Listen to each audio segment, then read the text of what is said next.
Hello, my name is Roman Dzindzichashvili, and I want to introduce you to a certain way of thinking. Uh, on this project, I don't want to show you how to make the best move. What is the best move? That's not the way to learn chess.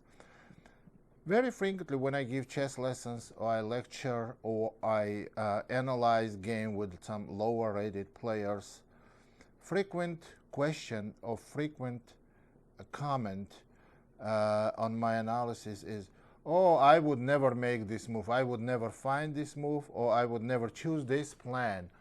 And whoever says that, they don't realize one thing. Of course, strength in chess means a lot, but also the way of thinking. Now, if your knowledge is for about on the level of 1500 player, you want to maximize your knowledge. If you are 1500 player or 1200 player or 2500 player. So how to maximize this knowledge? You have to realize and organize the way you think. Now, on this series, I want to introduce you to a certain way. I specially selected games I want to analyze. They are games of mine and people I worked with. So, for instance, I don't want to analyze games of Botvinnik or games of Capablanca. They are the greatest players maybe in the history, games of Fischer, because those are not the people I worked with. People I worked with are Anatoly Karpov, Gaeta Kamsky. They are all world's top players from at one time or another. And also I worked with Karpov, Kamsky, Korchnoi, and my student Eugene Perlstein, who is as good as any grandmaster also, and myself. So I want to give those games, analyze those games, because then I can explain you how thinking was going, because I thought together with those people and I know the way their thinking were going there, how they were considering various different plans and variations and how they were coming to certain conclusions. This is going to be very, very helpful, and let's see the way how can you think this way. Now, if you start thinking the way they do, that does not necessarily mean you will start making the same moves, but you will start think like this, and then that's where your knowledge will kick in. So then you will be getting closer and closer to the grandmaster way of thinking. Let's start with the first example of one of the best positional players maybe in the history of this game, Anatoly Karpov, whom I worked with for considerable amount of time and analyzed a lot. So this is his game against, he played against readers of a wide range of readers, where a lot of masters and grandmasters were involved in some Russian publication newspaper. So e4, this is Alekhine defense, knight f6. I'm not gonna make the emphasis on the opening part because that's not our incentive.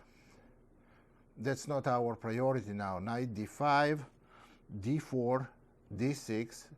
This is actually the variation of Alekhine defense that I like to play myself. E takes d, c takes d, knight c3, g6, and one of the popular ways to play is bishop e3, bishop g7, rook c1, castle, pawn b3. Now this is one of the critical positions of Alekhine defense, and one of the popular moves is e5, and the other is knight c6.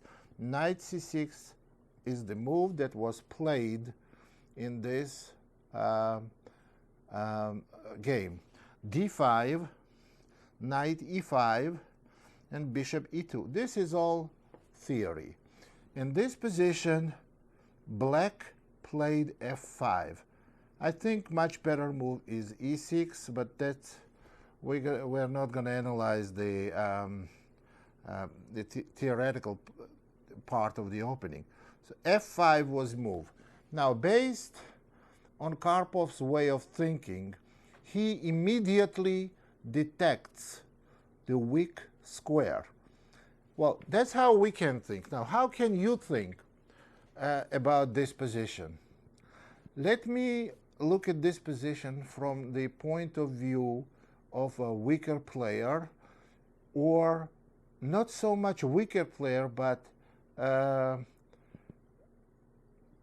player that sees only games as a threat, that he thinks that black has a terrible threat of f4 and the white is undeveloped. That's the one way of looking at it. The other way of looking at it is that black has a hole on e6 square, and I think that's the most important point in this position, most important factor in this position. I had this position myself many times, and in my opinion, the best move is knight f3 here, and I've played it many times. Well, move was chosen by Karpov was f4, which also makes a lot of sense, but I don't like as much. I think the both moves make great sense. Well, and Karpov played f4, and after knight g4, bishop takes g4, pawn takes g4, knight e2. What he wants to do, he wants to exchange dark square bishop and mount his knight to e6 square. Now, e6 square is bad, weak square for black, and also e7 pawn, black's e7 pawn is a weak pawn. After knight e2, but first thing white has to do is to conclude development. Knight e2, and in this position, black played knight to d7. They see that black's knight on b6 stands badly, and they want to relocate it to some better square. But the way I want to do is I want to put an emphasis here on white's moves, white's plan, and white's way of thinking in this game. So after knight d7, obviously white castled and concluded development. Knight went to f6, and now bishop d4 move makes no sense because white is not exchanging bishops, so they went knight d4, targeting the e6 square. That's the general plan in this position. Black went knight e8, and this is understandable. Black realizes that e6 square may be a problem, so they try to put the knight on c7, controlling e6 square. After knight e8, white went knight e4. And again, now, let's think about this position.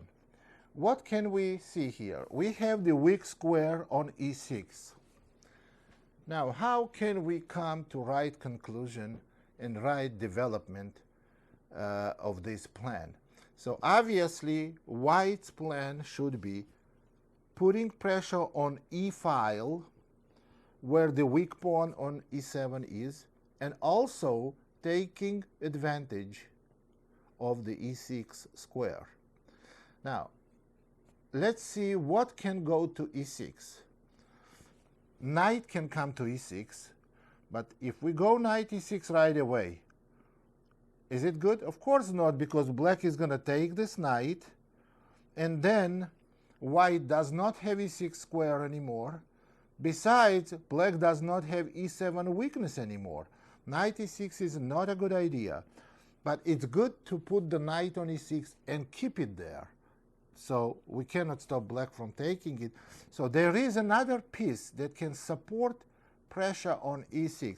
One of the good plans will be to put rook on e-file. That should be done because rook's supposed to stay on e-file.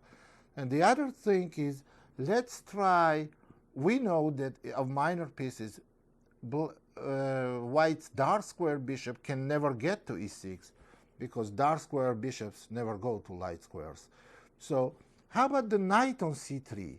Move knight e4 was made with a clear intention of playing knight g5.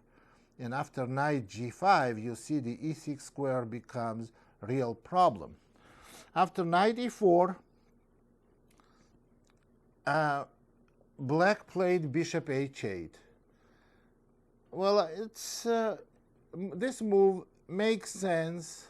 I don't really like it very much, but the black wants to cover e6 square by playing maybe knight g7. Well, they could have done it by playing knight c7, but then knight on c7 is very passive. Either way, black's position is poor, already very bad. Bishop h8, and now white goes queen e1. Well, of course, they could have continued knight g5, but then black goes knight g7. So move queen e1, knight g7, and queen to f2. Okay, now white wants to put rooks on the e-file. So basically, what white wants to do, put both rooks on e-file, remove the bishop, establish total control on e6 square, and put pressure on e7 pawn. That's a very simple plan. And I think this is the type of position that should be played on equal level by a player of Karpov's caliber and player of reasonably good level, maybe 1900 player. So you know what you want to do, and you have practically no resistance from black. So after queen f2, a6, rook f to e1. Okay, this is just putting rooks on e-file and trying to double them. Knight f5. Well, now what should white do here? White definitely has to take this knight because that's the only good piece in black's position, and it's a very powerful knight if we let it leave. So knight takes on f5, bishop takes on f5. And again, let's consider pawn takes f5. If pawn takes to f5, then we can just remove the knight back to c3. I don't want to go to g5 because after h6, we have to go knight e6, and then we lose control on e-file because bishop is going to take on e6 simply. So the correct move after pawn takes would have been knight c3 and then bishop to d4, exchanging dark square bishops and putting enormous pressure on e-file and practically ending the game. The reason those are my thoughts, and I don't believe any reasonable player can have any other thoughts in this position. So black tries to put bishop in the game, and bishop took on f5. This is a better move a little bit. Bishop takes f5. Now white goes bishop b6, and after queen d7, knight g5. Here the moment of truth. So knight goes to e6. This is the desirable outcome for white. Rook will take, and then double rooks on e-file, and you see black is practically stalemated. They can't move any piece. The pawn on e7 is very weak. F-file means very little to nothing, and bishop does not really have any good squares from on h8. So in this position, after queen d7, white went knight g5, and h6, knight to e6. Obviously, black cannot take it. Now it's especially worse because G6 pawn is a target as well as G4 pawn. After knight to E6, black played rook F7. And what would you do if you are not as strong of a player as a world champion and you said, I would never find a good moves? Here, now, next few moves, I believe that any reasonable player can play as well as anybody. So what white does, they just doubling, they have to bring C1 rook on E file somewhere. But rooks don't move like this. So white plays rook E3. And after rook C8, rook C to E1. Remember, why rook C8? You may criticize rook C8, but black does not really have any constructive plan or any moves that will somehow release the pressure. So rook F to E1, and then rook to CE to E1.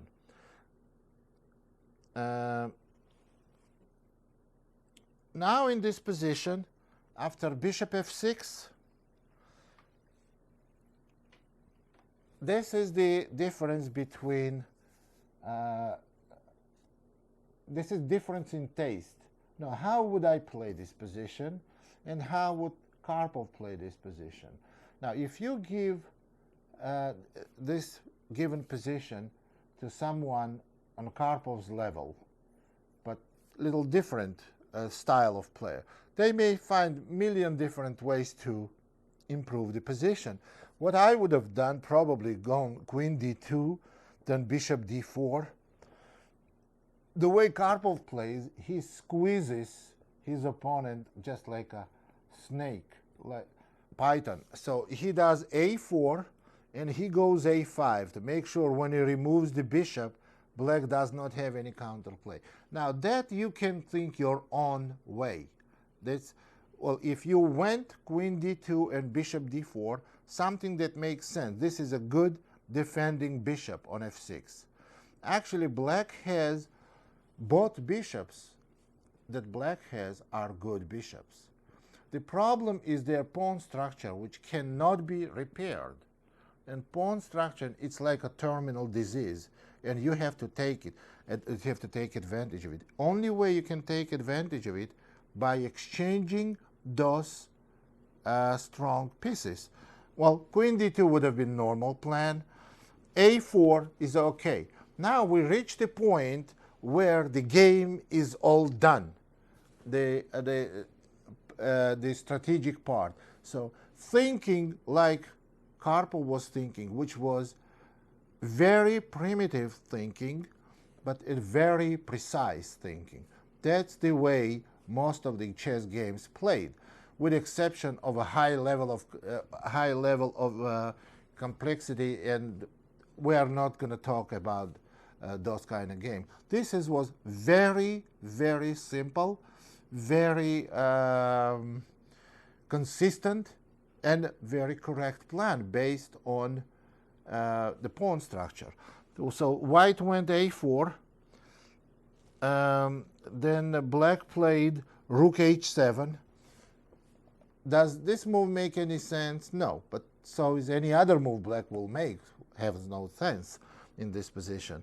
a5, rook f7, black is sitting and waiting. They have nothing else to do. Bishop d4. Here he exchanges bishop. Only difference between my thinking and his, he put the pawn on a5 and then they exchanged bishops. Obviously, taking the knight is not good because pawn will take and fork on a queen and the rook. So white exchanges one of the black's bad bishops. So after bishop d4, king h7, bishop takes f6, and black plays pawn takes f6. Just notice that simply if rook takes f6, then by playing knight f8 check, it's just tiny combination, very elementary. And you know that just having plans, the knight f8, it's a part of, not part of planning. It's not something you plan for. It's something that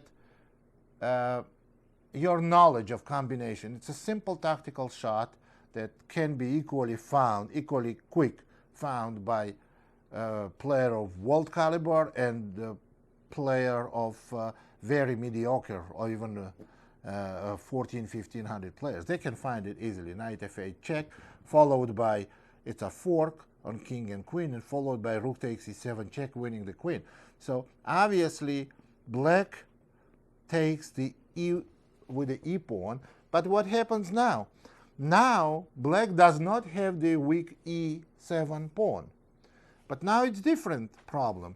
They have practically their pawn down because white has an extra pawn on a queen side, but black does not feel like they have an extra pawn on the king side. So bishop takes f6, ef, queen e2, now tripling on e file, and again white cannot play rook, black cannot play rook e8 or rook e7. Black cannot challenge white because then simple knight g5 check will win the rook on e8. Well, on rook e8, knight g5 wins, and on rook e7, also knight g5 check, or maybe even knight f8 check. So after queen e2, black cannot challenge white on the e file. After queen e2, black played rook g8. Black is preparing for final assault by white. Knight d4, rook g2 g7. Black is still hoping at some point play rook e7. Now white goes rook e6. This is an interesting move because white wants to eliminate black's light square bishop, black's bishop. But if they take on f5, then queen will take. But white wants to force black to retake on f5 with the pawn. So for this reason, white plays rook e6. It's a typical, Karpov is looking in this position, what kind of pawn structure changes he may want and how to maximize on open file E. Rook e6 is a very fine move, but as I would say, it's not the only way to proceed in this position. There are other ways. For example, there is nothing wrong at all with rook e8, followed by knight takes. Maybe, well, black is practically running out of moves. Maybe queen d2. But I would like to just change the switch positions of queen and the rook to put rook in front of the queen, and that will also would have won. But Karpov's way of playing rook e6, he disconnects queen and the bishop, is very efficient. But to notice that you do not have, this is not the stage where you have to think exactly like player of Karpov's caliber think. We are way beyond that. Now you can think any way that whatever makes sense. You can just keep the e-file open and start pushing on queen side. That would do the job as well. But rook e6 is maybe most precise way. Now we're talking about, you know, the shortest way to do it. After rook is queen c7, knight takes f5, g takes f, and now white got the desirable desirable pawn structure. Again, there is nothing wrong with simple b4 or queen d3, and now black probably has to go king g6, and now b4, and eventually start pushing. That would have won. I believe that would have won. The way Karpov played it, queen e3, what he does is he does not want his opponent to play queen c5 or activate his queen in any way. Queen e3, that's another king g6, and now he goes queen to b6. Now after queen b6, black takes on b6, pawn takes. Now he has 4 rook ending, which is absolutely and unconditionally winning. The white has 2 rooks on open file, black can never contest there, and they have extra pawn on a queen side and potential of making a limited number of pass pawns here by pushing b4 and c5. The game is totally lost at this point. Rook d7, king f2, king goes in the center. King is a very significant piece in play in the endgame of any kind. So after king f2, rook g2 f7, king e3, rook f8, and king d4. There is the king in the center that will support movement of of white pawns. King d4, king f7, pawn to b4, and rook f to d8. Here, white has a big threat of c5, after which game is over. So black stops this threat by playing rook f to d8. Now after c5, you see pawn will take, and d5 pawn hangs. And this is the part I want to go through with relatively quickly, because this is like near the end. The main thinking and main planning was before, and now rook f8, rook 1 e3. Now those next 7 or 8 moves that Karpov made, they are far from being the only moves. Okay, there's a multiple way of winning. h5, rook e1, h4, rook e3. So what Karpov is trying to do to make sure that black has no moves. What can move? The h and g pawn cannot move, because white will just win a pawn. King cannot move practically, because if king goes away from e7 square, then after rook e7. You see, the point is that you cannot go c5, because black is going to take on c5 and d5 pawn falls. But after king moves, white exchanges 1 pair of rooks, after which black is totally helpless because white goes c5. And this is a total Zugzwang. This is like a black is now totally squeezed, and black goes a5, b takes a, and rook a8. It's a desperation attempt, rook a to a3, and rook d to d8.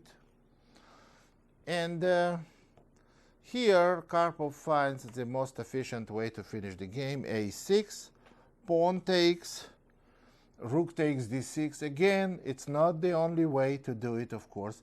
Rook takes d6, sacrificing rook.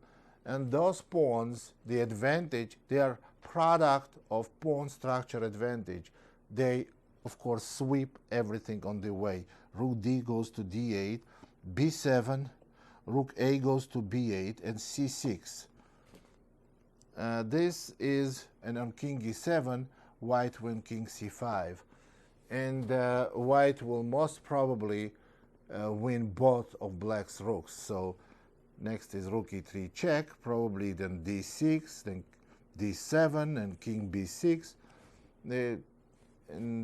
Black resigned here. Position is totally hopeless. Now this is a very, very good example of successful planning. The plan was very, very primitive. This plan is not the plan that only can be made by the grandmaster. But I am telling you, this is the plan that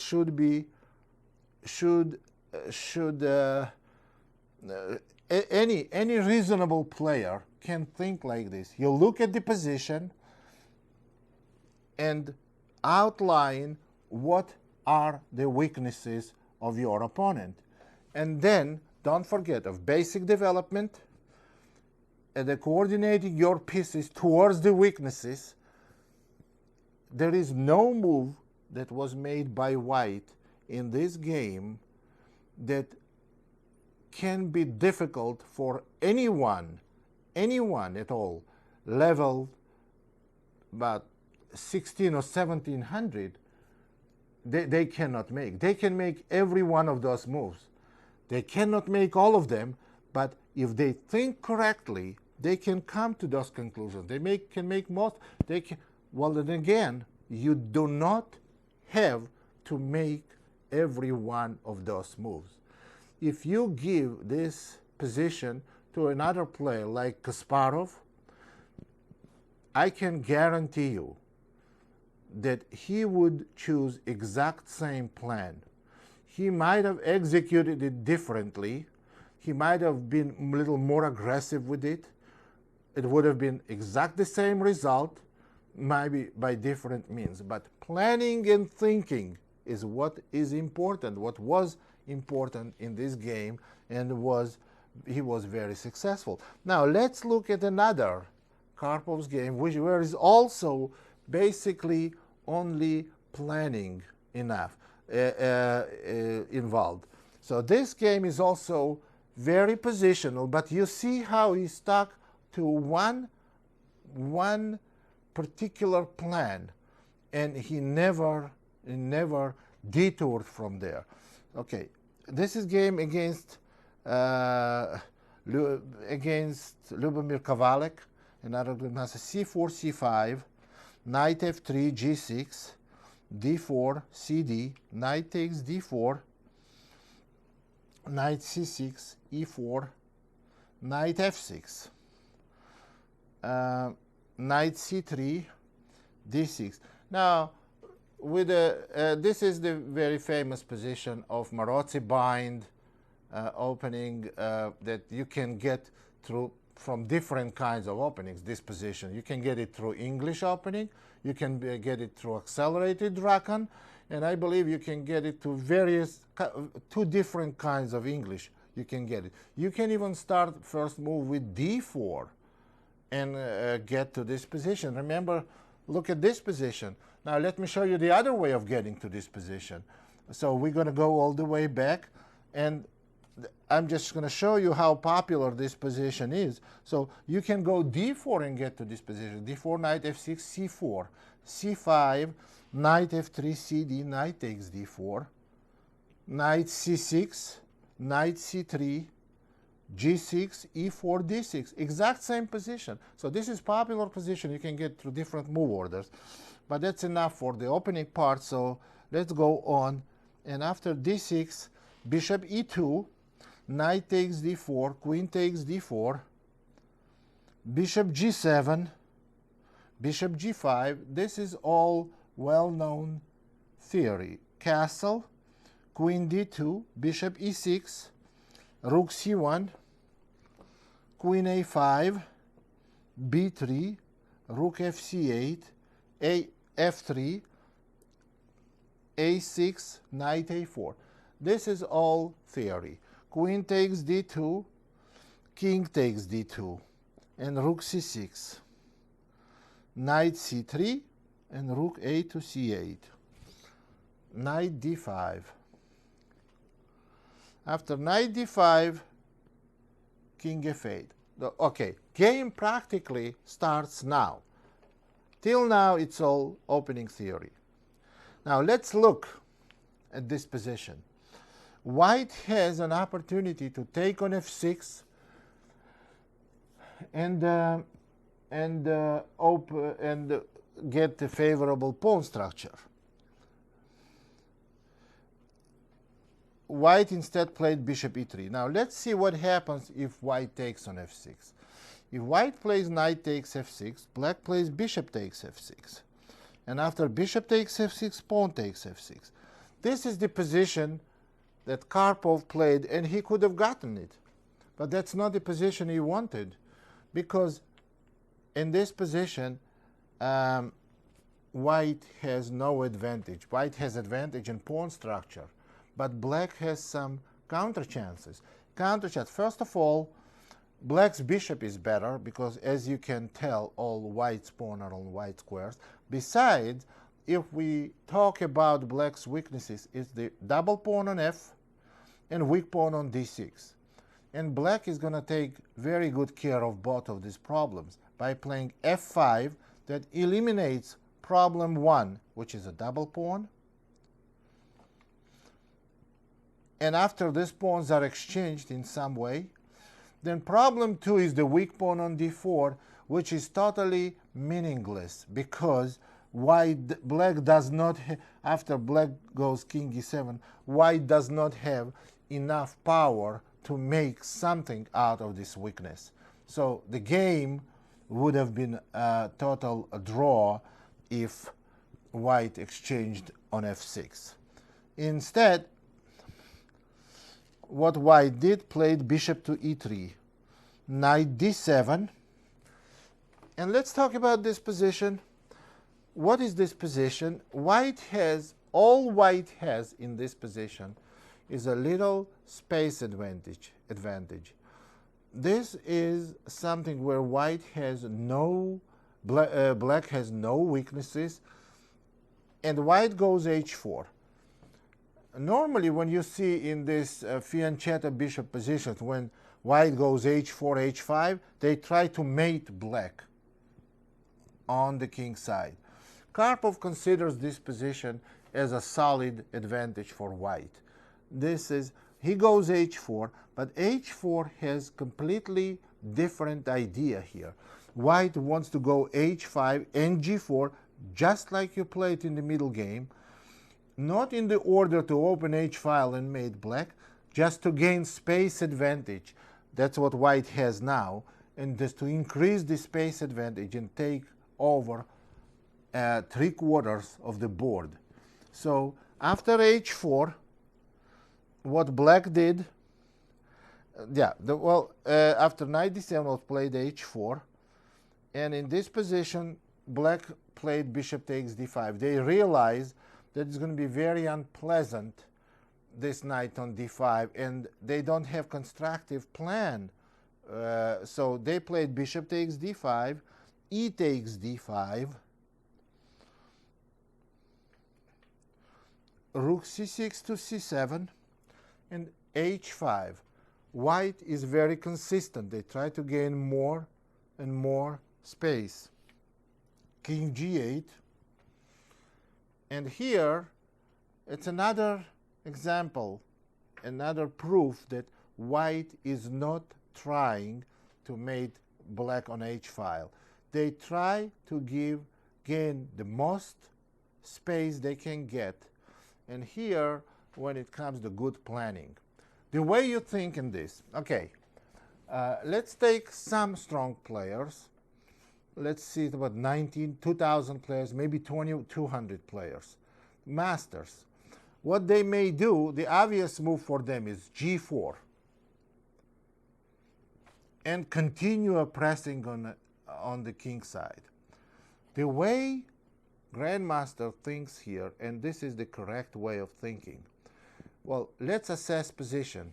I already have space advantage on the board.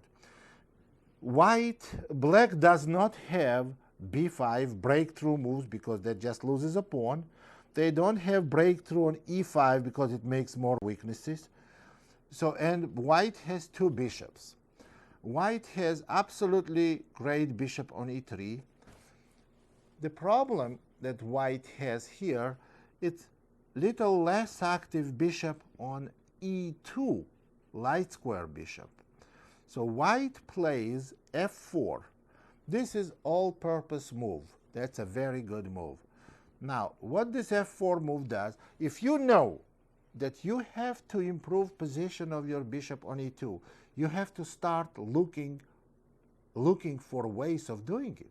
Now, if you go bishop d3, that does not improve this position anyway, because this bishop is hitting the wall. g6 pawn is a wall. You can never break through this. Also, this bishop on d3 may be attacked by knight from e5. And the f4 move is the great improvement. Now, what does white want? White wants to go bishop g4, and you see, put more pressure on black's position. And we see the outcome. So this is the normal move that controls the e5 square and improves the bishop position. That's the way of thinking as a strong player. Again, let's put the pawn on f3, and I want to make special emphasis on this move, on f4 move. Light square bishop has position and functions have to be improved. So f4 move limits the e5 square for black and prepares bishop g4. So that's when both bishops will be active.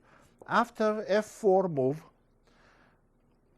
black played knight c5. They try to go to e4. Just make some active move, because since black does not have constructive plan. Bishop g4 check, bishop g4, knight e4 check, king d3, and f5. Now let's look at this position. And this position is very interesting too. That's what white wanted. White wanted black to play f5. Now again, as in the previous game, e7 pawn is a weak, and e6 is a weak square. So bishop f3, and now if knight goes back to c5, king retreats, and then white can break through with g4. And black will never be able to retake, because this bishop is going to be devastating on a file. So you just improve light square position. Bishop Kowalik played b5 here, and you see what his plan is. This is an active defense, which makes a lot of sense. His plan is this: if white takes on e4, then black takes back, and this is temporarily pawn sec, because after king takes e4, pawn takes c4. The last thing white wants here, to let black's pieces out.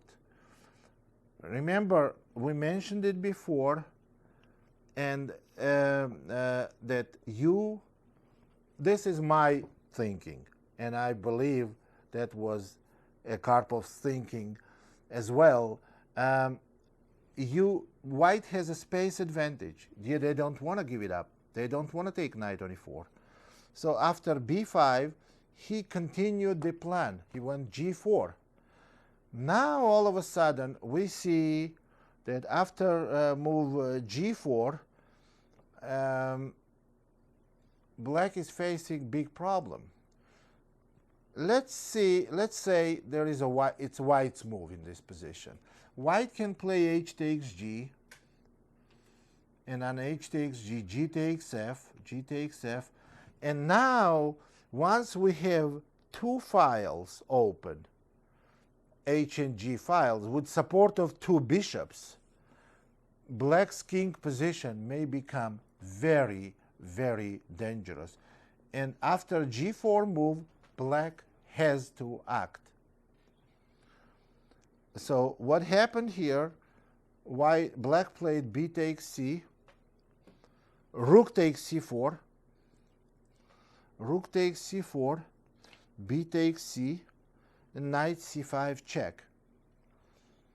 Now this is now comes very interesting decision by white. So far the strategy was the space, pressure on king's side, and now it all completely changes. Now this, I'm going to tell you now, the concrete approach to this position. Complete approach to the Karpov just played bishop takes c5. There goes his pride, two bishops, and there goes his pride, the pressure on king's side. All this is off in exchange for, after knight c3, rook takes c5, in exchange for one additional plan, h6. Now after h6, black realizes that they have a very, very serious problem. They have very serious problem. what to do with the bishop. Bishop has to move, and bishop moved to the square where he's practically dead. Player of Grandmaster caliber will never make this move if he had a choice of making any other. And this is concrete approach to the position. This is a little more complicated than the general plan. After h6, let's look at other moves by black. Well, let's see bishop h8. After bishop h8, what happens? White, I believe, can make two different moves. Move I like is number one, is g5, and after which the black's h8 bishop will never move again in this game.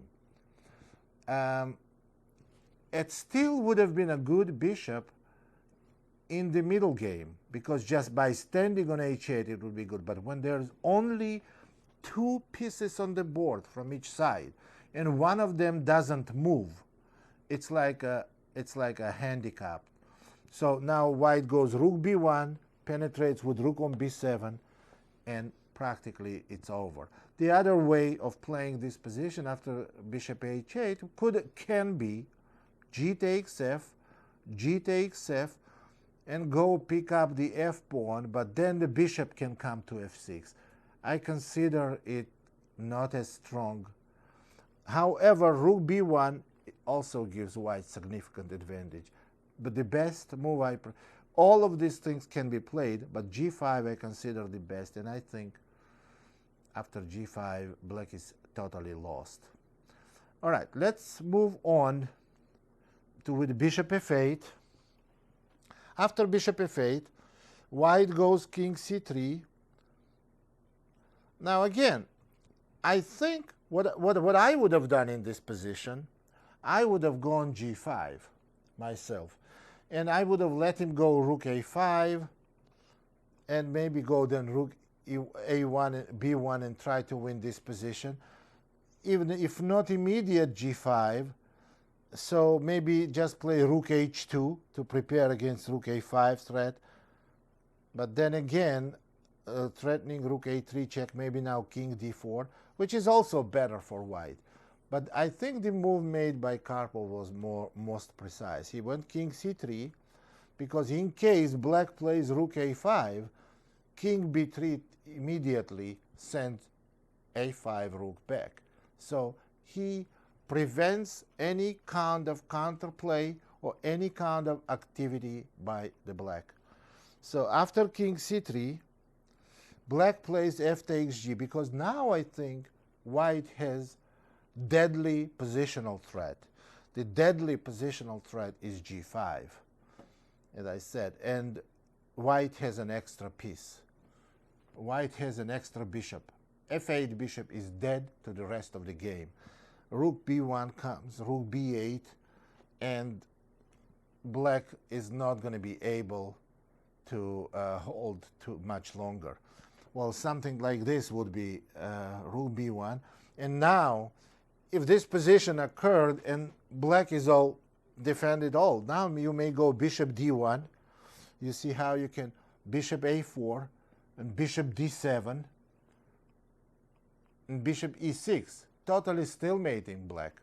So obviously this is not something black can allow, and after king c3 move, black played f takes g, bishop takes g4, and now white has another threat to play bishop e6 and send black's king to the absolute isolated position. So black played king f7, bishop e6 check, and king f6. Well, now black's king is out, black's king is active, but the problem is h7 pawn. So black cannot prevent everything. So h7 pawn holds, and so is the game. Rook c7, bishop takes h7, pawn went to e6, bishop g8. Now this is already not as significant. Bishop e takes d. Now he just went h7, bishop g7, bishop takes d5,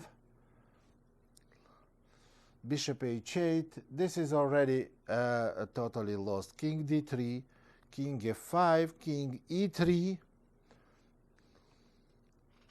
rook e7, king f3, and after a5, a4,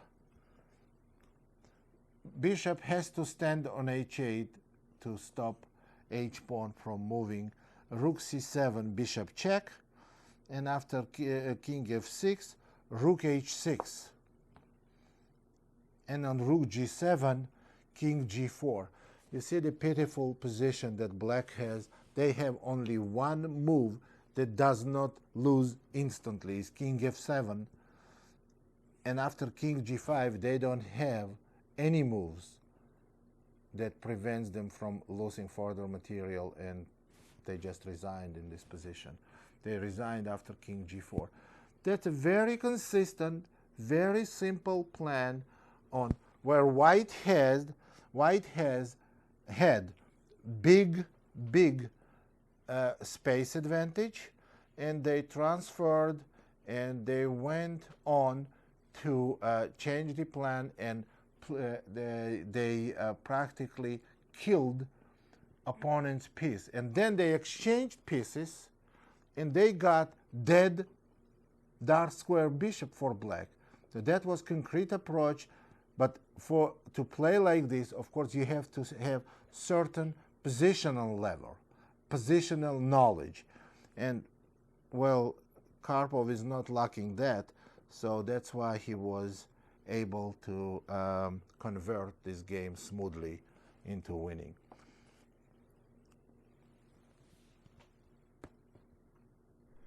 Now let's look at this game Karpov played against another very famous grandmaster.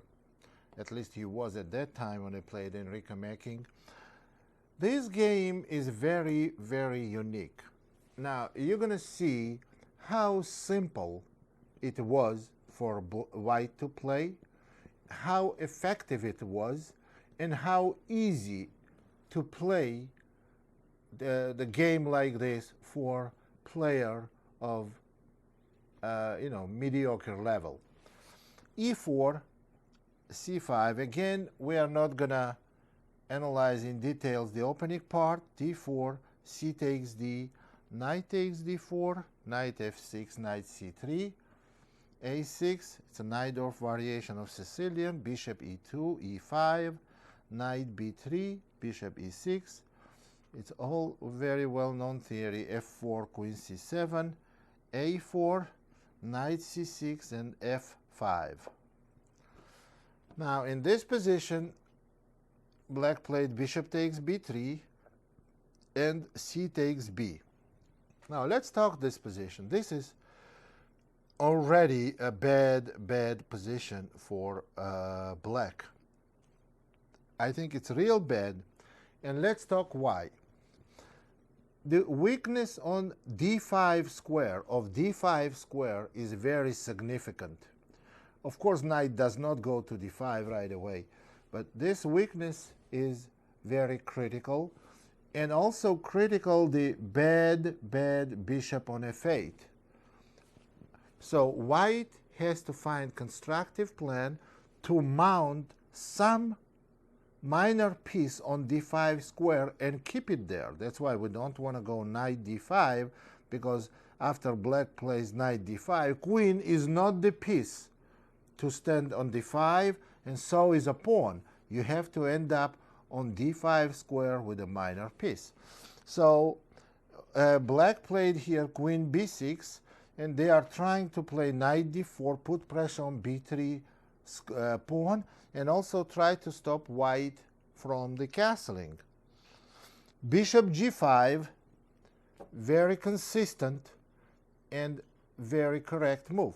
Now, what would you think about? Now, of course, you can start thinking, wait a minute, I can't castle, I can't move. Now, how do I develop my pieces? The way you should look at it is this. Black, the position is not really open. Position is kind of closed. So there is a one good minor piece black has, is knight on f6, that first of all attacks pawn on e4, and secondly controls the critical d5 square, as we said. Bishop g5 is the one and only logical move in this position. Bishop e7, and of course bishop takes f6, and bishop takes f6. White got the d5 square, which is permanently theirs. Knight to d5, queen a5 check. Well, and this is, as I said, it's a matter of taste. Some people would move the king and try to play bishop c4 and try to push pawns on a king side. But Karpov is very happy with the endgame, where he has a dominating knight on d5. Now, is queen d2 the correct move? We don't know. I'm not saying it's the correct move, it's the only move. Well, the other move before knight d5, white could have played bishop c4, which is, I think, also a fine move. But he played knight d5 with the intention of going to endgame. Queen d2, queen takes d2, and king takes d2. Can we tell now that black has practically extra pawn and white has bad pawn structure? Absolutely not. Because this is not, white has, it's very important to notice, white does have 3 pawns on a queen side. It's not like some others can tell, some people can tell, it's only 2 pawns because it's double pawn. No. White can push b4, b5, and after exchanging, having another pawn on b2. So it is 3 pawns. So the important thing here, the importance of knight on d5, dominating piece, makes black's position difficult. So let's see what happened.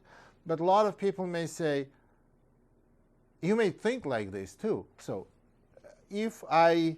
what happened in this game is bishop g5 check, king d3, and now black castles.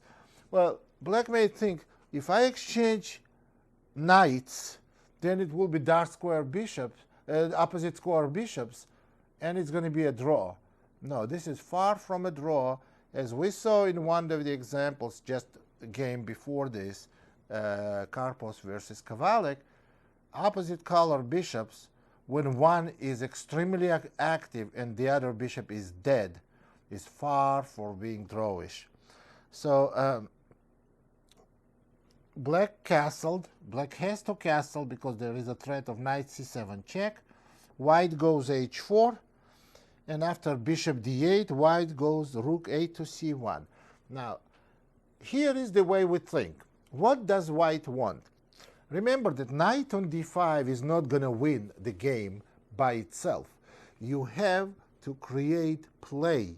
You have to create activity that will be used, where you can use this knight's dominating position. Now, g4 is the wrong move. This is the correct plan and incorrect execution, g4. g4 is that what the Karpov wants to do, and go g5. But on g4, we said that if black exchanges knights, it's still not a draw, but of course it's better for white if they can stop black from doing it. So the move Karpov made in this position, before he went g4, he went rook a to c1. And now black cannot go knight e7, because white will simply take on e7 and go rook c7. See, now let's talk about this position and how you can come to this conclusion.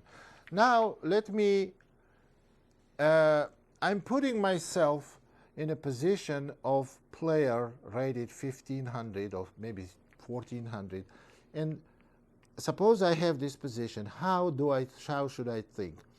Okay, I have this advantage. I have a beautiful knight, and he wants to exchange my knight. What do?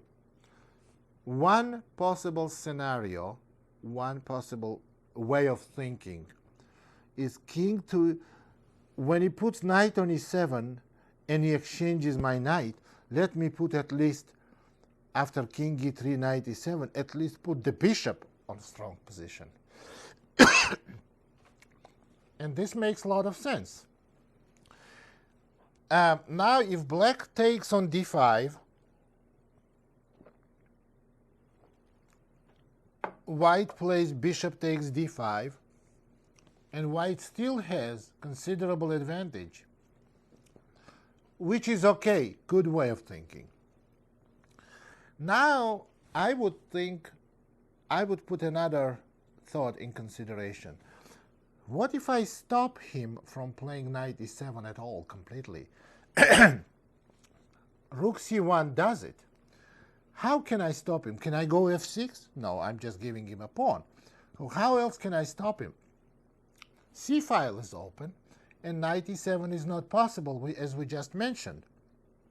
So rook ac1, that's how you can find the best move. That's a not, you don't have to be a rocket scientist to find the rook ac1 move. It's relatively simple. You have to give logical thinking a chance. That's where grandmasters are better than other players, because they are very consistent and very well disciplined with the way they think. Now, in this game, there was no concrete approach to position, no calculations, no combination. It's very positional, but positional in the way that is very simply accessible thinking for any level of player. Rook a to c1 is by far the best move. Now black goes a5. They try to exchange knights maybe through knight b4 and stop rook c7 that way. Now white goes king d2. And here on knight b4, possibly they want to take knight on b4 and go bishop c4, or maybe bishop c4 right away. So anyway, black plays rook b8, white goes g4. Now what does white want? They want to go g5, and again, I'm not trying to mate you. We looked at the game against Kavalik. He wants to take under control every square on king's side and in the center. g4, black goes knight b4. White goes bishop c4, and again he's placing bishop on d5. Knight takes d5, bishop takes d5. Now we got opposite color bishops, but with the pressure for white on all over the board. They have the c-file, they have space advantage on king side, and they have dominating minor piece. So this is far from being a draw, just as far as for white to be winning. White is not winning. White has considerable advantage, but is not winning. Again, now black plays g5. And here we have to make a decision as white. This is very interesting move, g5. And white has to come to, white has to make a choice here. Black is threatening g takes h, simply take the pawn. So what does white want? If they go h5, then you're closing, completely killing the king side play on for both sides. Then black is going to go king g7, king f6, and e7, bring the king out over. And also go bishop b6, and you see white still has an advantage. But it's not as easy to win, because this practically they have to do everything on queen side. But when you have space advantage and you have dominating pieces, you cannot keep position too closed. So white needs to open it. How to open it? Let's think now. I want to open. Suppose I'm a weaker player. I know I have to open it. I have enough knowledge for it. How would I do that? Now, h takes g is opening, is it? No, it's not. H takes G. First of all, it's losing a rook. Bishop takes C1. But for a minute, let's ignore this rook. Suppose rook wasn't hanging. Is this opening position? No, it's not opening the position, because black is going to exchange rooks on c-file, and king side is still locked. So in principle, it's a wrong decision. So then, if we don't do that, there is only one way to play this position. And only way to play is to take an en passant. That's what happened. F takes G. Black plays H takes G. And white goes king d3 to improve position, improving king position. Now what white wants is to continue playing on king side and open more files, creating more targets. This is what you see, what you can say flexible pawn structure and not frozen pawn structure. Frozen pawn structure I would call something like this, if we had this. It's a frozen pawn structure, but this is flexible, so there is still a chance to open position on a king side. King d3, king g7, and now white goes h5. White goes h5, and the black is practically lost here. Black went bishop b6. Now, question. Why can't black close the position anyway? Well, because now, after white goes h6 check, you see the king moves somewhere, king h7, because on king g6 you may go h7 even. King h7, now white can go rook to f1, attack the f6 pawn, f7 pawn, and after f6 maybe go bishop e6, putting bishop on f5. And h pawn may become very dangerous, and bishop on f5 may be even stronger than bishop on d5, because it stops black's rook's access to the c file.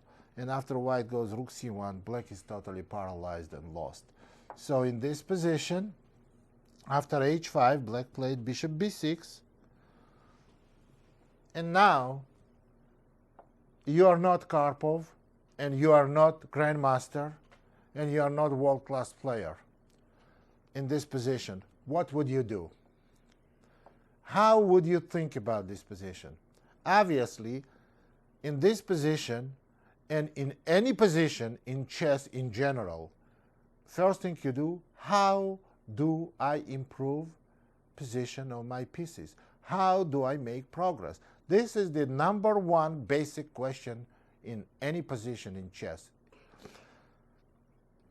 In order to improve, you don't go with a random selection of moves, because that's what computers do. They take randomly several million moves, and they come to conclusion, they pick one. So here, what we do, we don't have this ability. We analyze logically this position. Why? We want to get pressure. We want to penetrate on the king side. Penetrate because we cannot penetrate on the c file. We have to infiltrate black's position. And for that, rook h3, and we want to play rook h1. We want to get in on h file. After rook h3, bishop c5, as you see, black completely blocked the c file. And now we're playing rook f1. Very strong move. So let's see why. If we go rook h1, black plays rook h8, and they are ready for the opening of h file. You play rook f1. Now, I want to stop him from going rook h8. I want to go rook f1. Now f7 will be hanging. And after rook f1, black must go f6, because that's the only way they can put their rook on h8. But after f6, pawn takes pawn. King takes. And now rook f to h1. White is completely in charge of h-file. And after rook f to h1, black's position is totally lost. Now, you see, we have an attack on black's king. We have one rook on h3, rook on h1, and bishop on d5. It's a 3 pieces versus bare king with 0 pieces on black's part to defend. Opposite color bishops, as we know, make the defense even more difficult if it's not impossible. So the game is over. Remember, when you have positional advantage with dominating piece, make sure your opponent does not succeed blocking position. That's the danger. That's the danger of blocking position, because then you may not take full-scale advantage of your dominating piece. And we are talking about, in this case, about bishop on d5. So what happened next is, after rook f to h1, rook b to e8, the rest is not as important. Rook h7, you see that there is a white's pieces are coming and black is totally helpless. King g5, white goes king e2 because they want to go king f3 and creating mating net. King e2, king f4, white goes rook 1 to h3, bishop d4, and next move is a rook g7, sealing black's king's position, and rook f3 mate next move. This is already concrete approach. Any positional, very, very strong positional game, when you play, it ends with some concrete approach when it's like a cashing in time, finalizing and converting the game into a total win. And after rook g7, black obviously resigns, since rook f3 is a mate next move. So this is very instructive game. So we looked at already at games that are strictly positional with next to 0 calculations involved. But in today's chess, once you play a game, it's very difficult to find those that are strictly positional and very positional, and there is no tactics involved. Now let's look at the good positional games with the tactical shots and concrete approach in use. Well, this is the game that played by Viktor Korchnoi, and I worked with him for a couple of years on certain World Championship matches, match against Karpov. And as you see, I worked against Karpov, and I worked for Karpov too at different times. Not at the same time, by the way. That's not a good idea to do. Okay, d4, d5, c4, dc. Again, we're going to go through quickly through the opening part. Knight f6, e3, bishop g4, bishop takes c4, e6. It's a well-known position of Queen's Gambit decline. Queen's Gambit accepted. h3, bishop h5, knight c3, knight bd7, castle, and bishop e7. Bishop e7 is known as a weak move. The more active continuation is bishop d6, but we are not going to discuss that part. We said e4, knight b6, bishop e2, castle, bishop e3, bishop g6, and bishop d3. Let's talk about this position. White has not slight, maybe considerable space advantage. Black has no weaknesses. White has to make progress. How to make progress? After bishop d3, knight f2 d7, bishop, well, white wanted to play knight e5 and possibly f4, making progress. Black is playing knight f2 d7. So far, move by move, all white does is improves their position of their pieces. Bishop f4, this is normal move. There's nothing special. Bishop d6. And here we have to use the concrete approach to position. What is the correct move in this position? On some level, and some people may think that move e5 here is a big positional mistake. Why? Because instead of exchanging dark square bishop, white puts pawn on dark squares, exchanging light square bishops, and getting themselves a bad bishop. This is the way of thinking for players, I mean, relatively lower level. But there are two sides to e5 move. Now we're going to look at the side, the different side of e5 move. That's the move that was made by Kornoy, and he is far from being a weak player. After e5, now let's see what happens. We know white has, we see it, white has some space advantage. When you have space advantage, number one rule, the number one, when you have space advantage, try to keep more pieces on the board, because space advantage or space disadvantage makes you uncomfortable in maneuvering. That's I'm talking for black now. And the same way, when you have disadvantage, try to exchange as many pieces as possible. After e5, bishop went to e7. Actually black played bishop takes d3, queen takes d3, and bishop went back to e7. Now let's talk about it. Is this position better for white? Let's compare this given position to this position. Now, do we rather have bishops on board or off the board?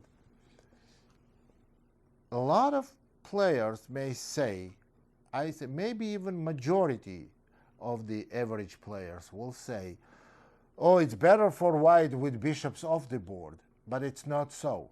Bishop on f4, even though white has pawns on d4 and e5, is a better bishop than e7 bishop.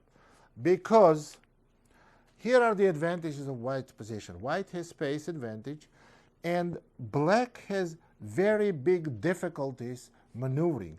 e7 bishop takes square away for the queen. For example, black wants to play queen e7 and bring the rooks over and try to do some counterplay, build some counterplay. But bishop on e7 makes it difficult. Also, what does bishop on e7 do? Can it go anywhere? No. So right now, bishop on e7 is practically burdened. White has, as you see, white's pawns in the center, they are aimed towards the king side. White wants to conduct play on a king side.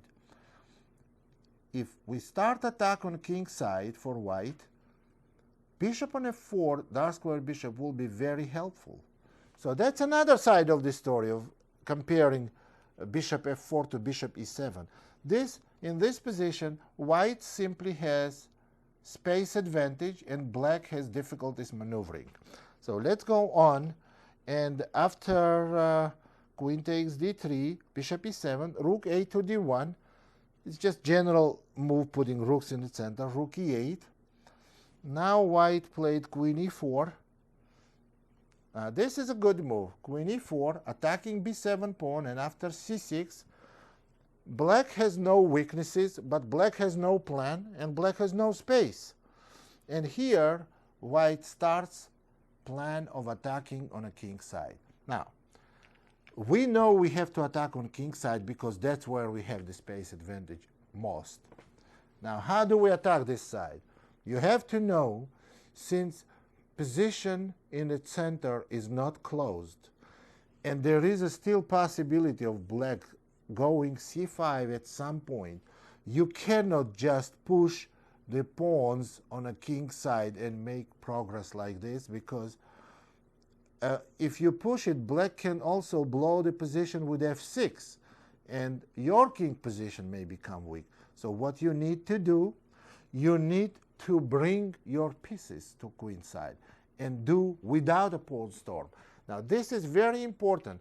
There are positions when you attack on a wing where you can conduct attack with a pawn storm, or position where you can conduct attack with the pieces.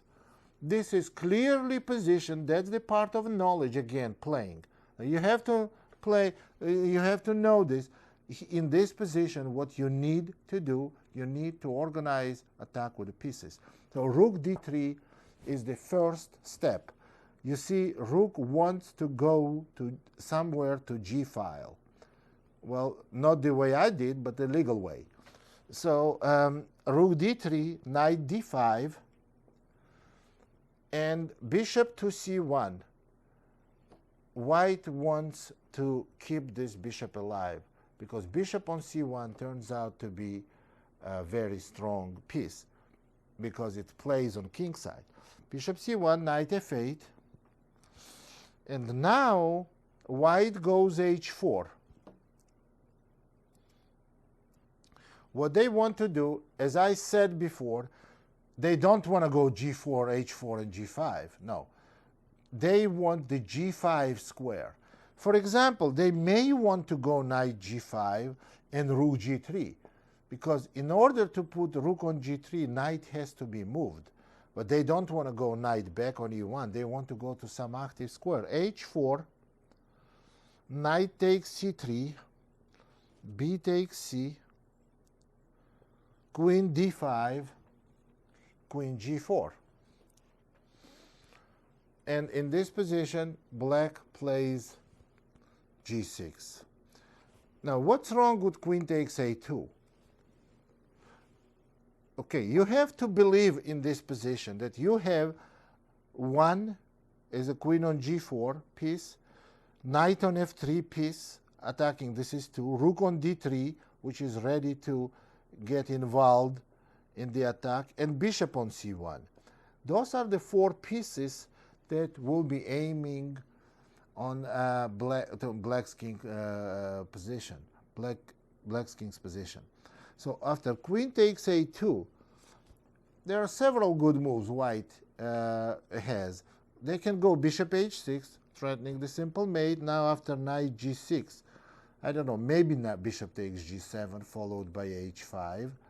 Or if black goes g6, maybe simply h5, and little by little. This is just a positional compensation for a pawn. And in this position, black chose not to take the a2 pawn. They did. It was very dangerous, and they really did not do it. Black did f6.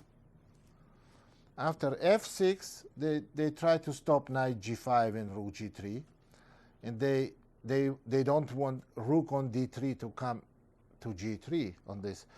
E takes f, bishop takes f6. Now, black got little space on the king side. Now knight g5. Now here, to prepare to bring the rook over. Queen f5. Of course, now, would you exchange queens in this position? No, if you did exchange queens, it will be something will be really wrong with your way of thinking, because you have the positional advantage. Black has isolated pawn, and you have a chance to conduct attack on king side. You definitely have to keep the queens on the board. Queen e2, h6, and knight to e4. Now white has dominating knight on e4. Bishop is working very well, dark square bishop. and rook is ready to come into action.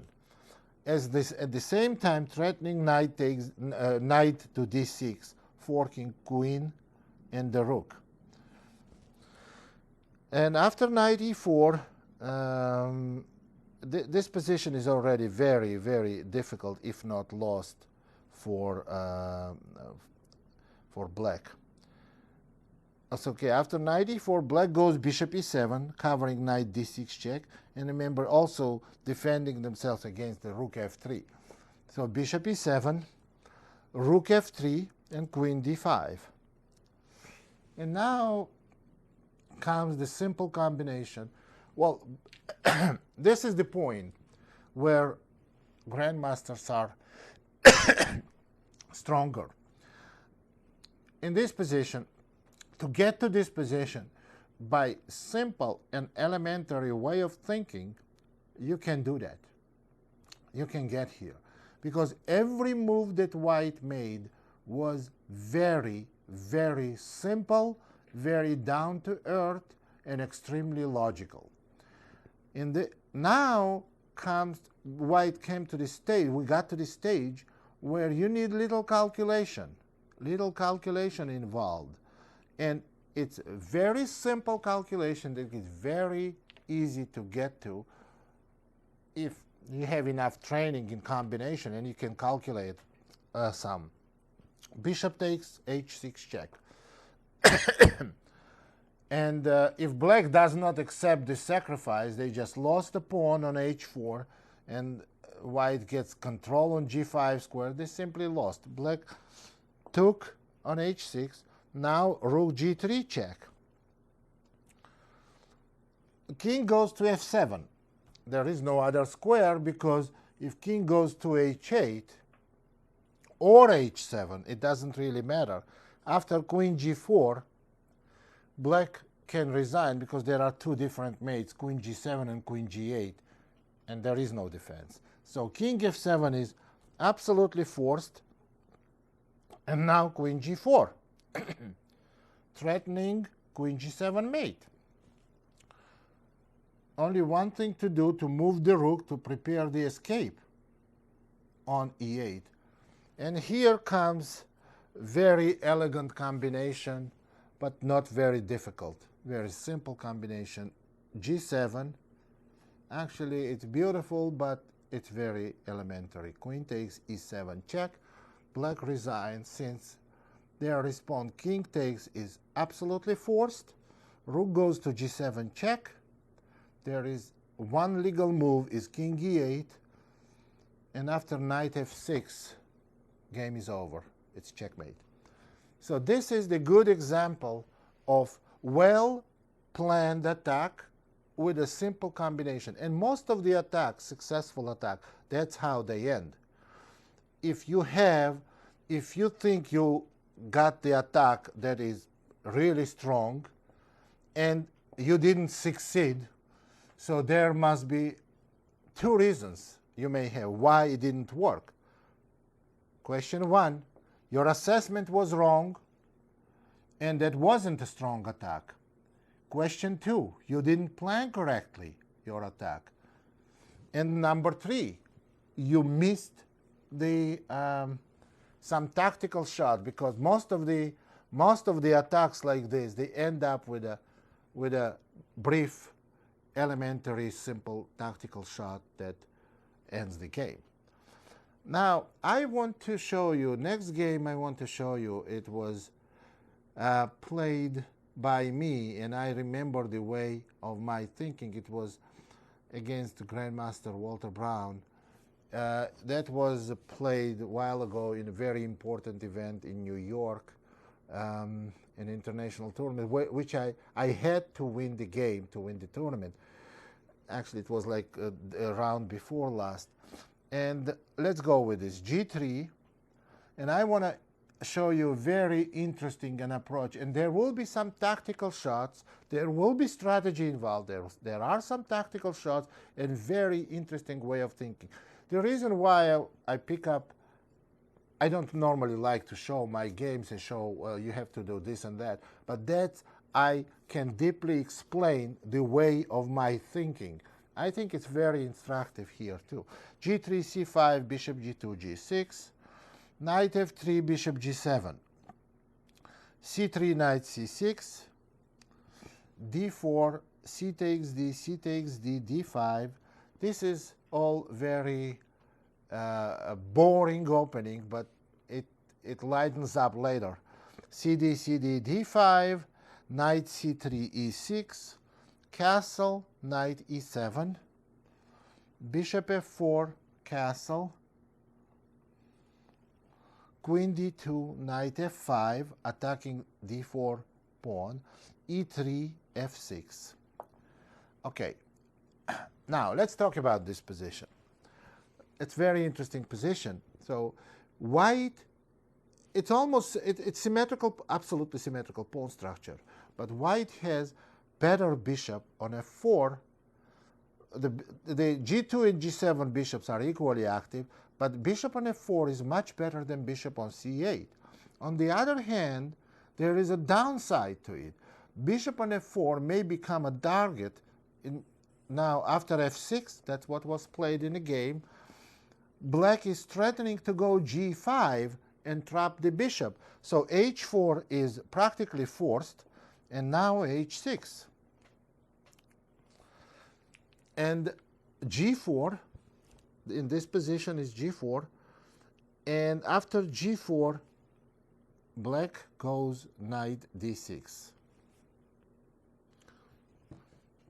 In this position, the idea of H4, G4. What is white's plan?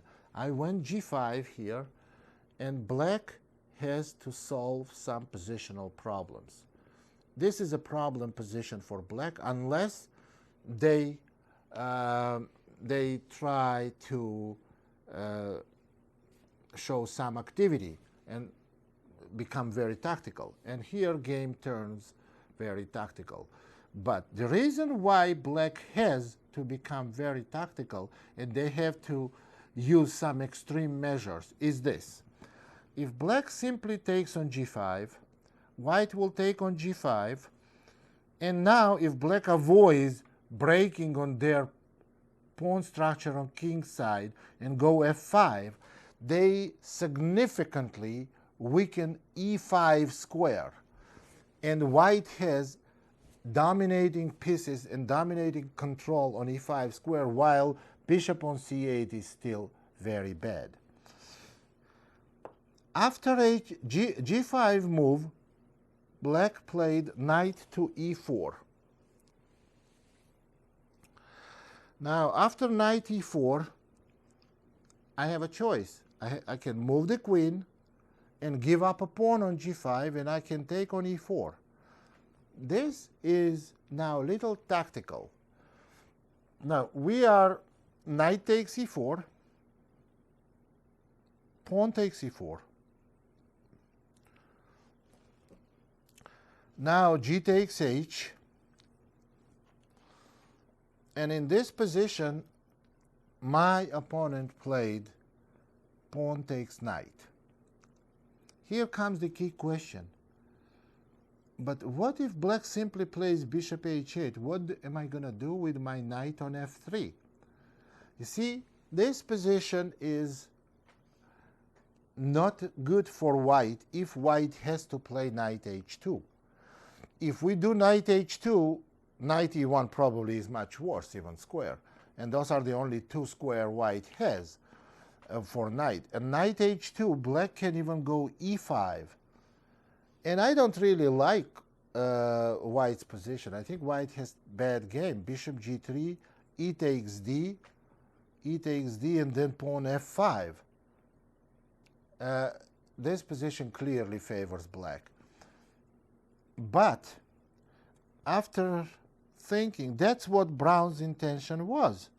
But when we got this position, he thought long before he played, and he did not play bishop H8. Bishop H8 is nearly, well, it's not nearly, it's a losing move. After bishop H8, white has tactical shot. It's a simple shot, very instructive, but changes course of the game completely. The queen C2 is the move. that was anticipated. Now, e4 pawn is hanging. Obviously, black cannot take the knight because queen takes g6, checkmates. So if they cannot take the knight and e4 pawn is under attack, then they have to go e4. And you see, but in this case, knight on f3, that would have been terrible knight if we went knight h2, now goes to g5, and black is totally busted now. So for this reason, we have to understand why e takes f is the best move in this position. Now, after e takes f, pawn takes g7, king takes g7, bishop takes f3, bishop is on f4 in this position. So e takes f, and then white plays pawn takes g7, king takes g7, bishop takes f3, and black plays e5. Bishop g3, we have to, this is forced, e takes d, and here, of course, I don't want to take pawn on d4 because that brings the knight in the center of the board. So rook f to d1, pinning the pawn, knight e5, attacking the bishop, bishop g2, and bishop g4. Now this is another position that is, you can tell it's critical. Now I don't want to move the rook that I just put on d file. I simply played e takes d.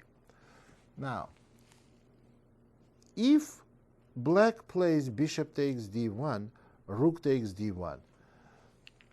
Let's assess this position. Now, if you take, I said, the quality of the move, quality of the choice you're going to make will depend, the quality of the move you're going to make, that will depend on the combination of two things.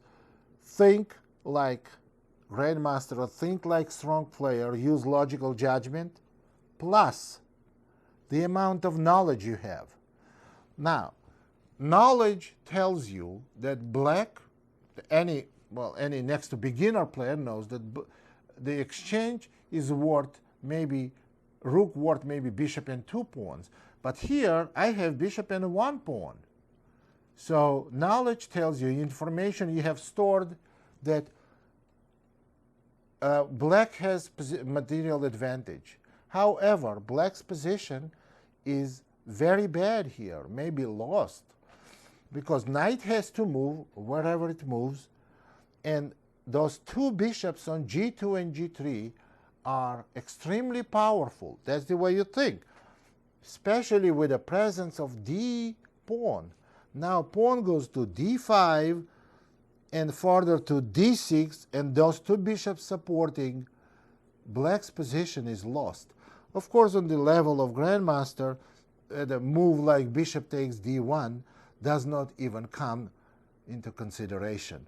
Knight f3 was played, check, bishop takes f3, and bishop takes f3. And after the game, I found out that this position was assessed by my opponent, who is a very strong player, especially was at that time too.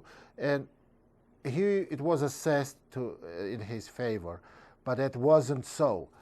This position is extremely dynamic, and it all depends on how much which side can accomplish. Black's rook is hanging, white's rook is hanging, and white goes rook to e to d1. Now, on the rook d to c1. Now, what can black play? You see, the reason why I thought his position is better, because bishop is on a good diagonal. This is very strong diagonal, and all black needs to do, queen d7, queen h3, to create some deadly threats. But white can create those threats first. So the move is rook d to c1, and now now black has to play rook f7. They cannot go queen d7. They don't want to allow penetration of the rook to c7. Rook f7 makes a lot of sense and logical move. Now queen d3 attacking the bishop on d5. Again, bishop has to move. Bishop d5 is the only move that makes sense. Since queen d5, we can go rook c5. You see how quickly position changes. This now we're talking about how you think once you have this position.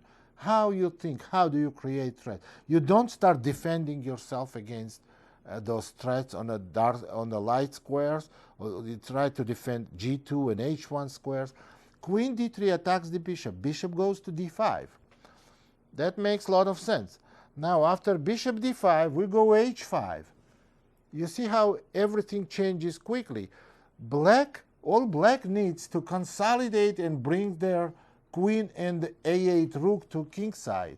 But here, every move, white creates threats. Black never has a chance to accomplish their plan. h5 threatens queen takes g6, and obviously you cannot go g5 since queen g6 check anyway. So black takes on h5. Now king h2, and all of a sudden we see that white gets to king's position after rook g1 first. Now black realizes that, and black tries to find some kind of a defense and try to bail out and maybe exchange queens by playing queen e8. But after queen e8, I didn't play rook g1, because on rook g1, black simply can go queen e8. And that dislodges my queen from very good position, since discover check, moving the g3 bishop, doesn't really get me anywhere. On bishop e5 check, king h7, and I don't really get anywhere here. And on queen g3, for example, you can simply take the bishop. Every square is covered. So instead of rook to g1, so how can I stop queen e4? And here comes very interesting finesse that you can. It's very logical. It's very clever, but at the same time, it's very simple. I don't think anyone should have problem finding it. Rook e1 is the move. I simply stop queen e4. Black plays rook e7. We don't want to exchange queens because we want to capitalize on attack on the king's side. So now we go rook to g1. As you can tell, now rook is ahead of the queen. Black rook ahead of the black queen, and queen cannot go to e4. So now, after rook g1, I want to play bishop d6 check and simply take the rook. So black plays bishop e4, trying to block the b1 h7 diagonal. So after bishop e4, bishop d6 check, king h7. That's why black played bishop e4, to block the diagonal of the white queen. And in this position, after bishop d6 check, simply queen g3. Now you see white is already in charge. They doubled the queen and rook and creating immediate threats. It's now obvious that black is in trouble. Black has to try to defend themselves. So rook d7. Since rook is hanging, rook has to stay on the 7th rank to stop queen g7 mate. So what happened here, black played rook d7. And after rook d7, white plays rook a to e1. Threatening simple move f3, winning the bishop. Black plays queen e6, the only move to prevent loss of a piece. After queen e6, white is threatening black is threatening queen takes d6.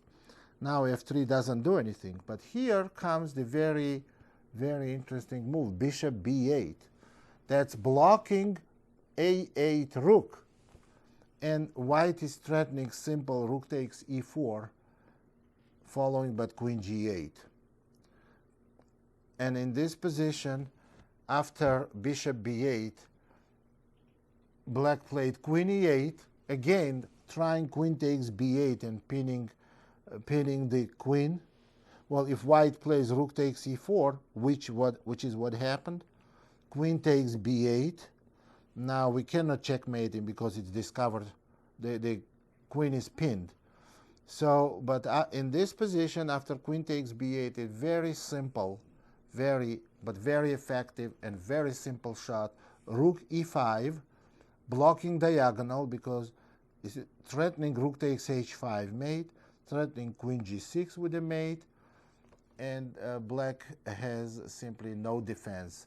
Black played f takes e, and after queen g8 check, king h8, queen h8 check, black resigned because after rook h7, queen f6 check, mate next move.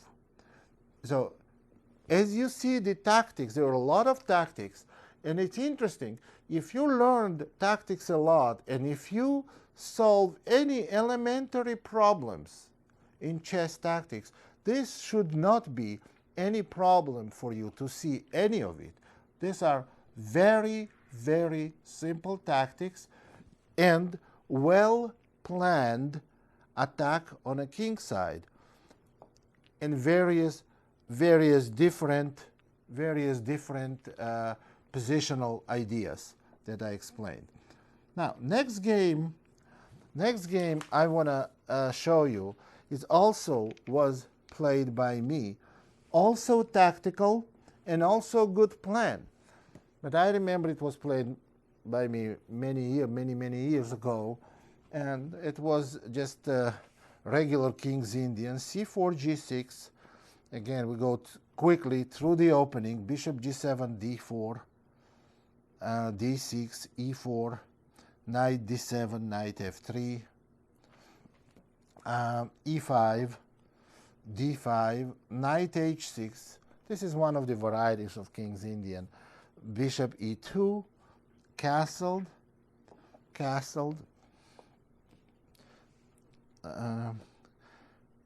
a5, with the idea of putting knight on c5, a3, knight c5, b3, f5, bishop g5, queen e8, knight d2, knight f7, bishop e3. Well, one of the possible plans for black was f4, but then we take on c5 and go bishop g4. I believe this is a better position for white because of bad bishop on g7. Well, that's not what happened. After bishop e3, bishop h6, b4, knight d7, e takes f, g takes f. I'm going quickly through this part of the game because I want to attract your attention where instructive thinking may be applied. Bishop takes h6, knight takes h6, knight b5, queen d8. Okay, let's talk about this position. This position is a good position for white. Black is not completely developed and not well coordinated. Knight on h6, I don't know what it's doing there. It's kind of loose. White is well developed. Knight on d7 blocks the bishop on c8. King is a little bit exposed. But all those things are very dynamic, very temporary. If there is a danger for black, danger for white, black may play knight f7, knight f6. Eventually, and when they develop, they will have good pawn center, open g-file, and white may find themselves in trouble. But what white has on their side is time. So move was played is c5. That's interfering with black's plans. We try to open the queen side as soon as possible. but that involves sacrifice of a pawn. D takes C, but what we want to do is open position real quick. Queen B3, threatening D6 check. Discover check and then take pawn on C7. And after C5, the queen B3, king H8, rook A to C1. Pawn takes pawn, pawn takes pawn. Now again, black cannot retake on B4 because pawn on C7 is hanging. Knight takes C7, attacking rook and followed by knight E6 will be deadly. So, on the other hand, white is threatening B takes C. The main idea and basic, what is very instructive here, to see that you cannot let in this position, once you notice that loose king, loose knight on H6, bad knight on D7, you cannot let black consolidate. Once black consolidates, black may have an advantage. So after rook A to C1, rook F6. Now the idea for black is if we take on C6, on C5, maybe go C6.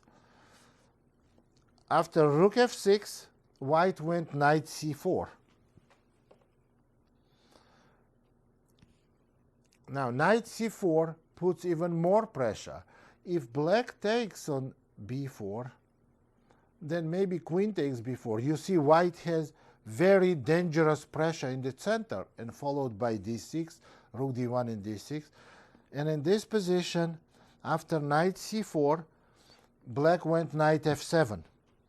Then we take on C5, and black did not take back on C5 because probably after queen E3 attacking E5 and C5 and also threatening D6 in future or rook D1, or possible shot after queen E7 is also very strong is bishop H5. You see, attacking the defender of E5 square. Black's position is very, very difficult. What black chose here is to play C6, D takes C, B takes C, and knight B to D6. Queen F8, knight takes F7, queen takes F7. You see, black was still not successful to develop bishop on C8. Now we go queen C3, putting more pressure. Cannot give black a break. Queen E6 and rook F to D1. Now we are threatening rook D6. Everything is very simple from now. Well, actually, every move that was made until now, it's just to be consistent in putting pressure, increasing pressure, and capitalize on some temporary factors of the game. So rook F to D1, and after rook F to D1, knight takes C5. Now, that's how most of the games of this kind end. Once you get big positional advantage and you achieve this, it's time for little tactics. Knight takes C5. My opponent anticipated queen takes E5, or if knight takes C5, maybe knight E4 or knight A4, and it still has bad position, but some chances to survive. And he was, of course, prepared for knight B6 move, but that move, it wins. It wins by force because of some calculations. And again, if you don't see this move, don't see all the way through to this combination, and you choose the other way, it's okay too. Well, that's what I said. Your knowledge of seeing and calculating will kick in at this point. Knight B6, knight A4, that's what happened. And now queen to G3. All of a sudden, I am moving the queen and creating checkmating threat. If knight takes knight, rook to D8 will mate black. Okay, what happened in this position after black played rook G6, obviously the only move, And now the combination, well, that's not the end of the combination, of course, because now black is thinking, well, queen moves and they're going to take knight. They may be okay. But rook check, king g7, and now the key move of the combination, queen goes to a3. And you see the rook is hanging on a8, knight is hanging on a4, and queen f8 mate is the main threat. Black is dead here. Black is totally dead. Queen f6, attacking the rook, but that rook takes c8, knight takes b6, rook takes a8, knight takes a8. Black just lost a piece. Queen a7 check, king h6, queen takes a8, and maybe the best chance for black was rook takes g2, but that also loses. In the game, it was queen g5 attacking. What happened in the game, queen g5, and after queen f8 attacking pawn on g2 and rook on c1, and after queen f8 check, black resigned because rook g7, rook takes c6, just wins instantly. But let's see what would have happened if rook took on g2. Rook takes g2, king takes g2. And after queen g5 check, we have several ways to end the game. In my opinion, the best move is bishop g4. That's another kind of little, maybe on a weird side, but it's a good tactical shot. Now, black is too much material down. If queen takes on g4, then after king f1, they are rook down. And obviously, there is only one more check, and after king e1, there are no more checks. They are rook down, they can resign. And after bishop g4, if they play queen takes c1, then queen f8 check, following by queen takes f5 with a check, just ends the game outright. So this is the, now what can we say about this position?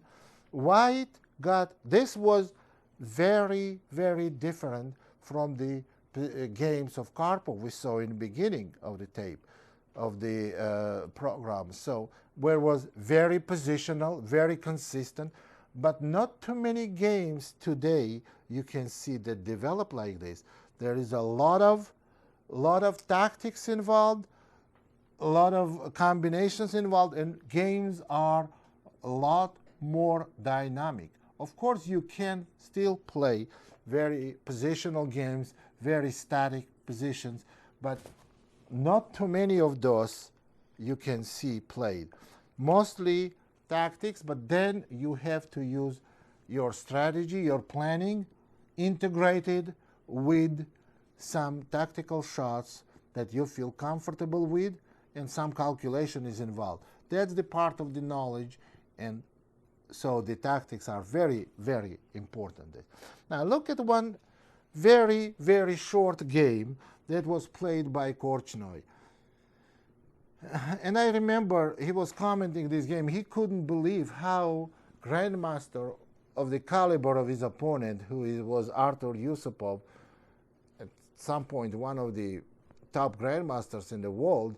So he lost just like a baby. So what did White do? What did White do? That White just played extremely consistent, and they played very simple move. There is not one move that was difficult to figure out. d5, e5, d4, e takes f. This is also a very well-known position in theory. E takes f, b takes c, b takes c, d takes c, b takes c, queen takes f6, knight f3, e5. Well, this is one move, d4, known in theory. Bishop d3 is the other move. This is also modern theory. Bishop d6, castle, castle, bishop e4, and now White wants to go d4. c6, d4, bishop f5. Now this is already bad. Bishop g5, queen e6. Now, this is like only 13 moves into the game. Only 13 moves. And you don't normally think in this position, okay, how should I play here to continue development? But this is like a general approach. Oh, but in this position, you can just win the game. And the game happened d5. Obviously, this pawn structure is very bad for black, but it probably was the best move in this position. That's what should have been played. Instead, Yusupov played queen c8, which just loses the game. Here's what happened. Bishop takes f5, queen takes f5, d takes c. It was. Now, this is an example of correct calculation. And again, here, let's calculate from here, without moving pieces. Pawn takes on c6, d takes c, knight takes c6, and queen takes d6. You win a piece. But then black goes e4. I'm not moving pieces for the reason. Black plays e4, attacking your knight on f3. And if knight moves, then black will take bishop on g5 with the queen. Now, this is kind of an exercise in calculation. Again, pawn takes on c6, knight takes c6, queen takes d6, and black goes e4. This has a hole. Now, if you look at many thematic combinations of this kind, there is a way that white gets out of it. So getting out of it meaning not losing piece back, not giving the piece back in this position. And if you can keep your if you don't lose a piece here, that means you're going to be a piece up because you already have a piece up. You are up a bishop. And after queen d5, black just lost a piece, and they totally lost. So what happens? If queen takes queen, then pawn takes queen. White's knight is hanging, black's knight is hanging. Remember, from this position, black has to win a piece to stay alive. So queen takes queen does not win a piece, and queen goes to g6. Then you notice my knight is still hanging, but my bishop on g5 is protected. So this is like a simple tactical shot, calculating just a little farther than your opponent. And after queen g6, knight h4, black simply is a piece down, and on that level, they don't play with a piece down. So that's very simple combination, and easy to understand. Now let's look at another game which was played. It was also very consistently played game. It was played by one of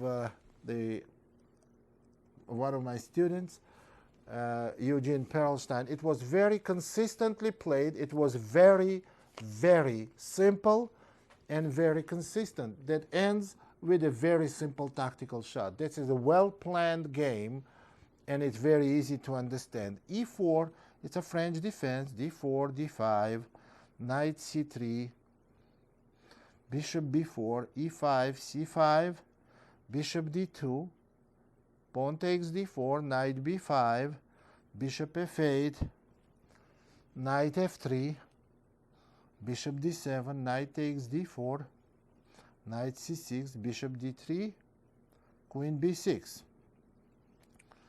pawn c3, bishop c5, castle, knight takes d4, pawn takes d4, bishop takes d4, knight takes d4, and queen takes d4. Okay, this is position. Let's talk about this position. Black is a pawn up. But what is the problem in black's position? Black's king is not castled. Black is way behind in development. Black has a bad bishop on d7, and black has very weak dark squares.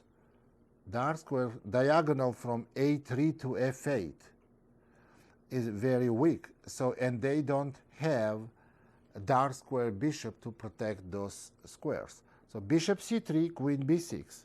So this is extra pawn versus those advantages that white has. What should white's plan should be? So obviously to play on a king side and to develop and launch some kind of a pressure and attack on a king side. Now let's see how after bishop c3, queen went back to b6, queen g4. Now this is very strong move because it forces g6 move. Now you see that we have this extreme weakness of h6, g7, f6, e7, d6 squares. So that it's like a Swiss cheese position now, all holes all around it. And this, when you don't have dark square bishop, it's very, very difficult. So after g6, bishop d4, queen d8, queen f4, king f8. Now black wants to put king on g7 and develop the knight. Since on knight e7, queen f6 is very strong, and they have a real problem because they cannot castle, because maybe bishop c5 just... Okay, actually it was one of the ways to play, but it's still not good for black. So black decides to play king f8, and now what we need, as we said, we have to play on the king side. How do we play? We don't push king side pawns. We need the same as we just looked a couple of games before that, Korchnoy's game, to bring the pieces over on king side. Well, we need to go rook f1, e3, h3. Rook f2, e1, that was played, king g7 and rook e3. Black played h5 and now rook g3. Okay, we brought another piece. Now we have queen, two bishops, rook, aiming on king side. b6, h4, knight h6. It's still, there is no concrete way to blast black's position. So what do we have to do in these cases? We have to continue pressure to bring some more power. Rook g5, that's a good move. Rook h7. And now we had several plans here. One of the plans, which I like very much, rook e1, rook e3, and bring the rook on f3. Then we have every piece over black's position. Move that was played in the game is also very strong and also gets the result. Move is f3. Plan is to go simply g4 and bring this rook, a1 rook, into attack after king h2, rook g1. Also good, very good plan. And also g4. Now we have such a domination on king's side that we are not afraid to play g4, an opening position, and open the position. After f3, queen e7, g4, h takes g, f takes g. Black played rook a2, h8, and now h5.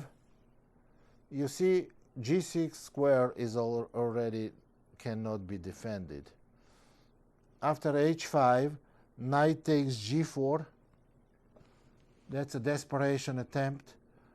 White can simply win even with the queen takes g4, but after bishop takes g6, it's simply a mating attack. There is no defense and no possible way black can avoid instant disaster. So this was instructive, very instructive as well. What was it? There was no calculations almost involved at all. Well, only in the end, like two move calculations, which any reasonable player, even unreasonable player, by the way, can find it. But what we did here, we saw the very consistent way of increasing pressure, and there was not one move that was played in this game that was difficult to find and difficult to come to conclusion. Simply bring your pieces where you have advantage on that part of the board and increase the pressure. It's very precise. That's not the only way to do that, but whatever was done was very consistent. And I can assure you that if you see more and more of these examples, you can start and executing positions like this just the way the top players do.